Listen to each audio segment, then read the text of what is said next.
I'm going to talk about corruption in third world nations, specifically in the country of Colombia.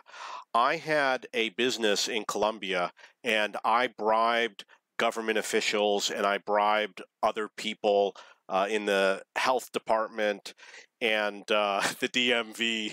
And I'm going to tell you my stories.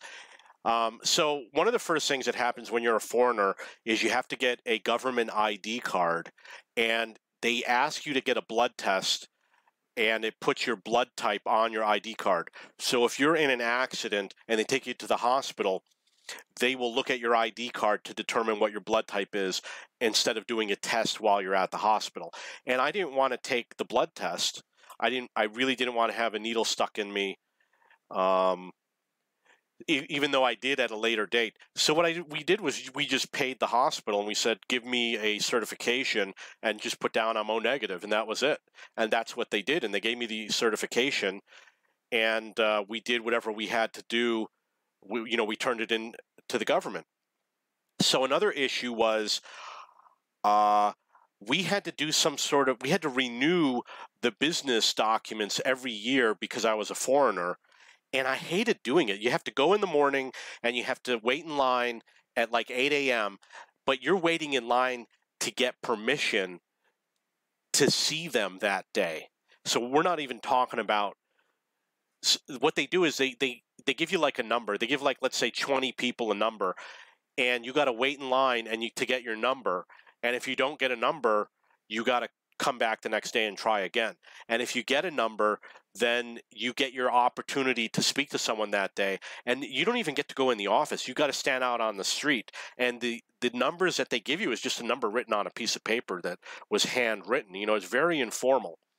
And I hated this process. I wasn't going to stand out in line. We actually would pay people to wait in line for us, for example. But the other issue is we didn't want to go through all this complicated matters with the government, so we would find an employee and negotiate how much we would pay them to give us the documents that we needed. And what would happen is you go to these offices and there's going to be an employee standing outside looking for customers. And they're doing it every day. They're looking for somebody who's willing to give them money. And they'll come around and they'll say, I know what you need to have done. You got to pay me this amount of money. I'll go do it. And you would pay the guy in advance. And it wouldn't be a lot of money. It would be like $20 or $30. And then he would go in the office. He would come out like a half an hour later. And he would say, okay, I need these 5 documents. And we would have them. And here's the 5 documents. He would go back in. And then like an hour later, he would come back. And he would say, okay, come back at 5 p.m. And then we would come back at 5 p.m. and we would pick up our certificate, and that would be it. So we, like, for example, if we didn't get our number that day, that's one of the ways that you would bypass the system instead of coming back and trying again the next day. So another example is that I wanted to get a driver's license, and because in most countries, if you live there for more than 6 months, you have to get the local government driver's license. And in Colombia, you have to go to a driving school and you have to take their classes. And somehow, I guess the driving school is going to give you a certificate that says that you did everything. And then you will take it to some government agency where they will issue you the driver's license. But I didn't want to go through all that. I already knew how to drive. So what we did was we bribed them. And I wasn't part of the bribing process because I did not speak Spanish. It was my employee who did everything. And basically what he did was he negotiated how much I would pay. Let's say it was $100. And I did have to take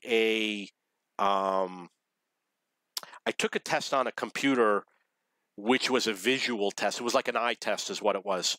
And the woman said that I got the highest score ever, and she wanted to put my photo up on the wall because I got a perfect score, and I was the only one who had ever done it. When I was taking the test, it beeps if you make a mistake, and because it never beeped, she thought that there was something wrong with the computer.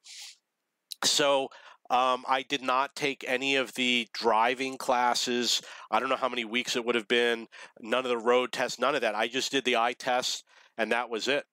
And, they had to do like a physical. I remember them hitting my knee with a little hammer, and that was it. And I got my driver's license. So that wasn't the only things that happened, but that's just an example of some of them.